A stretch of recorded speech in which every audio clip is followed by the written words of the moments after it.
Question number 2. This is for chapter 2. So a parallel plate capacitor has plates of area 0.25 meter square. So they are separated by a mica. So this is a dielectric material. So the distance between the plates is 1 millimeter. So that is D equal to 1. Let me write it as 0.1 to 1 to 3 meter. Okay, so that is the distance. And then what do we have? So if the potential difference between the plates, so there is a potential difference between the plates, which is 3 times 10 to the power of 4 volts. So we have to calculate the energy. So that is U that can be stored by the capacitor. Okay, so the dielectric constant is given as 7. So this is the information that we have. So energy, formula energy is given in your formula. So we have half QV, I think.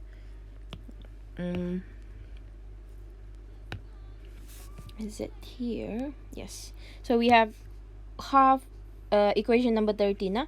So we have half CV square, half QV, as well as half Q square over C. So let me see that. Sorry. Let me write it down. Half Q square over C ka tadi. Macam.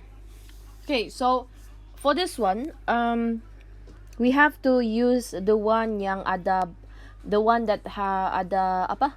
Information that we have lah. Contohnya, V we have. So for this one, we don't use it because we do not have some of the information here lah.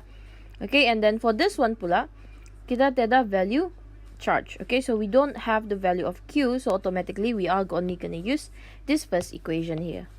Okay, so from here, what we do not have is the value of C. So how do we calculate C is, let's look at our formula sheet again. So we have this equation here, which is C equal to epsilon R, which is the dielectric constant, times with the C naught. So C naught ni pula is this equation. Okay, so let us write that. So that is C equal to C naught is equal to E naught A over D. Okay, so we can substitute this into here.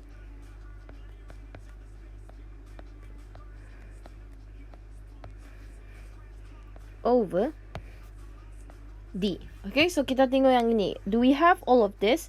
So we have the dielectric constant, we have this permittivity of free space, we have the area, and we also have the distance between the plates. So from here, we can then substitute it into here, ataupun kamu just boleh directly calculate lah berapa. So it should be around 1.55 times 10 negative 8 farad lah. Okay, so baru kamu substitute di sini. So dapat 55 times 10 negative 8. This one is the potential difference, square it, and you will get the energy stored by the capacitor to be equal to 6.98 joule. Okay, so this is the energy that can be stored by the capacitor. Alright, so that is on question number 2.